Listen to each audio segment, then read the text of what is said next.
नमस्कार, आप देख रहे हैं सिटी पोस्ट लाइव और मैं हूं आपके साथ आर्या चतुर्वेदी। योग गुरु रामदेव शुक्रवार को विवादास्पद भाजपा नेता साध्वी प्रज्ञा ठाकुर के समर्थन में सामने आए।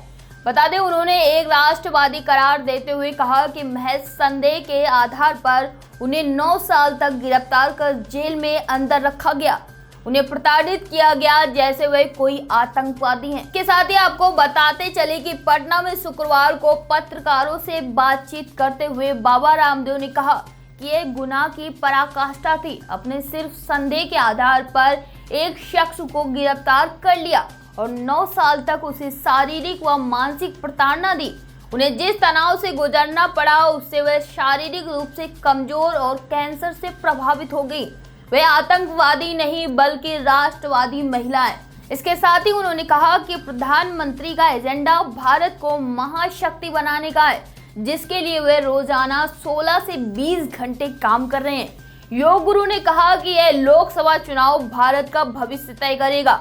अगले 20 से 25 वर्षों में भारत कैसा हो, इस चुनाव से तय होगा। देश में सामाजिक आर्थिक बदलाव यह चुनाव तय करेगा।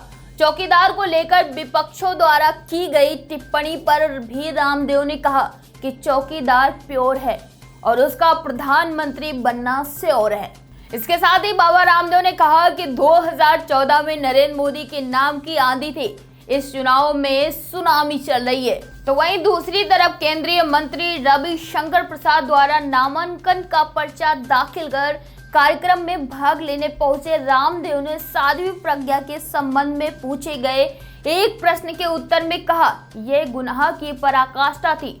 आपने शीर्ष संदेह के आधार पर एक शख्स को गिरफ्तार कर लिया और 9 साल तक उसे जेल में बंद रखा। इसके साथ ही उन्होंने कहा कि वह सन्यासी कैंसर से प्रभावित हो गई। वह आतंकवादी नहीं बल्कि राष्ट्रवादी महिला है। बताना लाजमी है कि बेगूसराय से वामपंथी दलों के साझा उम्मीदवार कन्हैया कुमार के संबंध में पूछे जाने पर उन्होंने कहा कि मैं भी कन्हैया के वंशज से आता हूं, परंतु वे वृंदावन वाले हैं। अब यहाँ कहाँ का कन्हैया आया है नहीं मालूम। फिलहाल अब तक के लिए इतना ही। लगातार देश दुनिया की छोटी बड़ी खबरों से रूबरू होने के लिए डाउनलोड करें city post live mobile app.